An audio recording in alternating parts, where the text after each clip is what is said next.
अस्सलाम वालेकुम students, my name is Faisal Khalid. 9th physics हम डिस्कस कर रहे हैं और 9th फिजिक्स का चैप्टर नंबर 6 हमने स्टार्ट किया था। चैप्टर नंबर 6 कंप्लीट था, हमने सारा का सारा स्टडी कर लिया है। उसके पहले 5 न्यूमेरिकल्स हमने लास्ट टाइम डिस्कस किए थे और अब हमने उसके रिमेनिंग न्यूमेरिकल्स करने हैं। तो हम स्टार्ट करेंगे न्यूमेरिकल नंबर 6.6 से। 6.6 न्यूमेरिकल का गिवन डाटा ये है कि आपको वेलोसिटी ऑफ मोटर बोट यानी v आपको गिवन है 4 मीटर पर सेकंड। वाटर रेजिस्टेंस जो पानी की मुखालिफी फोर्स लग रही है उसके ऊपर वो है F और वो है 4000 न्यूटन।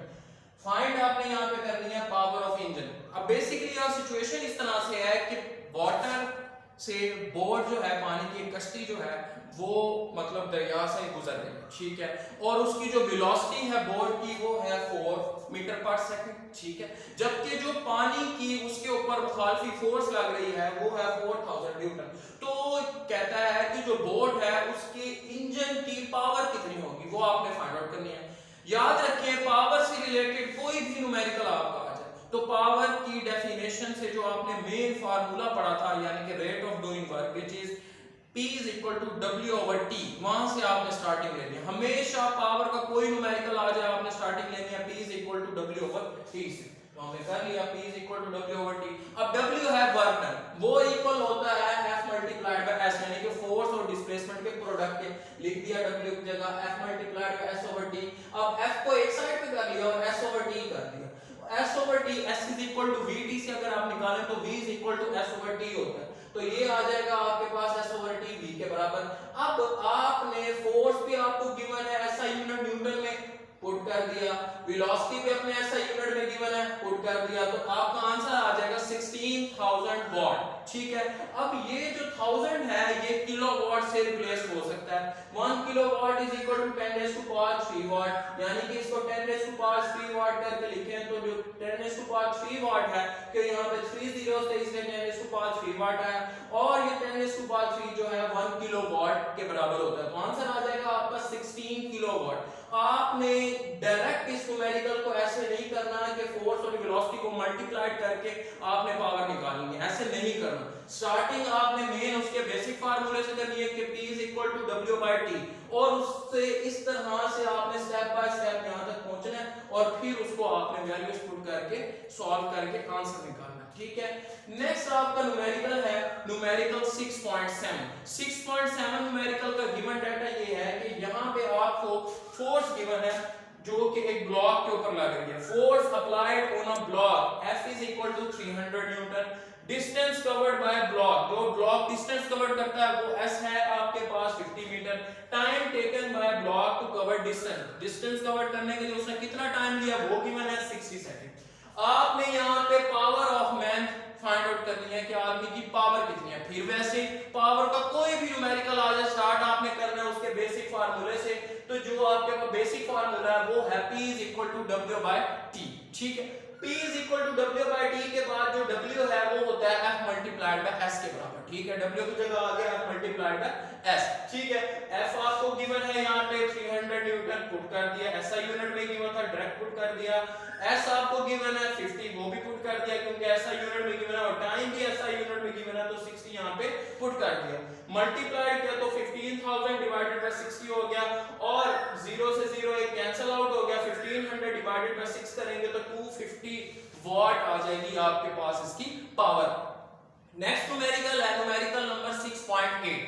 6.8 न्यूमेरिकल का गिवन डाटा ये है कि यहाँ पे एक आदमी का आपको मास दिया हुआ है। बेसिकली ये न्यूमेरिकल ये है कि एक आदमी है वो सीढ़ियां चढ़ता है, ठीक है, वो सीढ़ियां चढ़ते हुए 25 स्टेप्स ऊपर जाता है जबकि एक स्टेप की जो हाइट है वो है 16 सेंटीमीटर, ठीक है। तो और उस आदमी का जो मास गिवन है वो है 50 केजी। जो वो 25 स्टेप्स ऊपर जाने में टाइम लेता है वो 20 सेकंड, ठीक है, और एक स्टेप की हाइट है 16 सेंटीमीटर। पहले बता दिया आपको डिस्टेंस कवर्ड, जो उसका डिस्टेंस कवर्ड होगा वो बेसिकली ये होगा कि नंबर ऑफ स्टेप्स को आप मल्टीप्लाइड करेंगे हाइट से, ठीक है, तो टोटल डिस्टेंस उसका आ जाएगा जो उस आदमी ने कवर किया।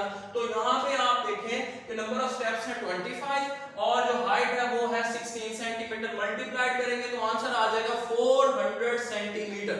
ठीक है, सेंटीमीटर इसका ऐसा यूनिट नहीं है डिस्टेंस का, ऐसा यूनिट में कन्वर्ट करने के लिए 100 पे डिवाइड करेंगे 400 को, तो आंसर आ जाएगा 4 मीटर। ये अब इस तरह से डिस्टेंस अपने ऐसा यूनिट में कन्वर्ट हो जाएगा। उसके बाद अब आपने यहाँ पे पावर फाइंड आउट करनी है उस मैन की कि उसने जो ऊपर सीढ़ियां चढ़ी उसके अंदर कितनी पावर थी। पावर का फिर वही वाला फार्मूला आपके पास कि P is equal to W/T, उसके बेसिक फार्मूले से स्टार्ट करना है। तो W जो है आपका होता है जी फोर्स और डिस्प्लेसमेंट का प्रोडक्ट। ठीक है, तो यहाँ पे आपके पास आ गया F मल्टीप्लाइड बाय S/T। ठीक है, अब यहाँ पे आपको F नहीं गिवन, आपको मास गिवन है। ठीक है, तो आपको रिलेशन पता होना चाहिए फोर्स और मास का। वो बेसिकली ये होगा F is equal to W, W is equal to mg, यानी कि जब वो आदमी ऊपर चढ़ रहा होगा तो उसके ऊपर एक डाउनवर्ड फोर्स लग रही होगी जो कि उसके वेट के बराबर होगी, और जो वेट होता है वो mg के बराबर होता है। इसी वजह से जो फोर्स है वो यहाँ पे mg के बराबर आ जाएगी, और जो डिस्टेंस है वो आपके पास यहाँ पे हाइट में है, तो ये आप इसको डिस्टेंस को h से रिप्लेस कर देंगे, तो ये फार्मूला हो जाएगा mgh/t। m आपको गिवन है 50 kg, SI यूनिट भी गिवन है, डायरेक्ट पुट कर दिया। g होता है 10। ठीक है, h आपने फाइंड आउट किया, जो टोटल डिस्टेंस था या हाइट थी 4 आया था SI यूनिट में, और टाइम आपको गिवन था 60। ठीक है, तो ये आपने जब टाइम बेसिकली आपके पास जो गिवन था वो था आपके पास 20, जब आपने इसके अंदर वैल्यूज पुट की तो आपका जो आंसर आया वो आया 100 वॉट। आपका आंसर हो गया 100 वॉट। ठीक है, ये आ गई उस आदमी की पावर। लास्ट न्यूमेरिकल है, इस न्यूमेरिकल में गिवन है मास ऑफ वाटर, जो कि गिवन है आपके पास 200 kg। ठीक है, टाइम टेकन जो है वो है 10 सेकंड। ठीक है, उसके बाद डिस्टेंस कवर जो किया उसने वो है 6 सेंटीमीटर, हाइट जो है उसकी 6 सेंटीमीटर। पावर फाइंड आउट कर रही है, वही उसका जनरल फार्मूला आपके पास P is equal to W/T, यहां से स्टार्ट करेंगे। ठीक है, W की जगह फिर वही फोर्स और डिस्प्लेसमेंट का प्रोडक्ट होता है, तो F मल्टीप्लाइड बाय S/T। यहां पे भी मास गिवन है, तो फोर्स को आप रिप्लेस करेंगे mg से। ठीक है, जो उसके ऊपर डाउनवर्ड फोर्स लग रही होगी उसके वेट की वजह से, वो होगा आपकी पास उसकी फोर्स। ठीक है, तो ये आ जाएगा आपके पास mg, और s की जगह h आ जाएगा, तो mgh/t हो जाएगा। m आपको दिया हुआ है 200, पुट कर दिया, g 10 होता है, h आपको गिवन है 6 मीटर, पुट कर दिया, टाइम दिया हुआ 10 सेकंड, पुट कर दिया, सिंपलीफाई किया तो आंसर आया आपके पास 1200 वॉट। 1200 वॉट आ गई पावर आपकी। तो ये आपका चैप्टर नंबर 6 आज कंप्लीट हुआ। तमाम के तमाम न्यूमेरिकल्स और थ्योरेटिकल टॉपिक सारे के सारे हमने कर ली। इनको आपने अच्छे तरीके के साथ करना है ताकि आपको ये कभी भी कंफ्यूजन इसमें ना हो और हमेशा ये तैयार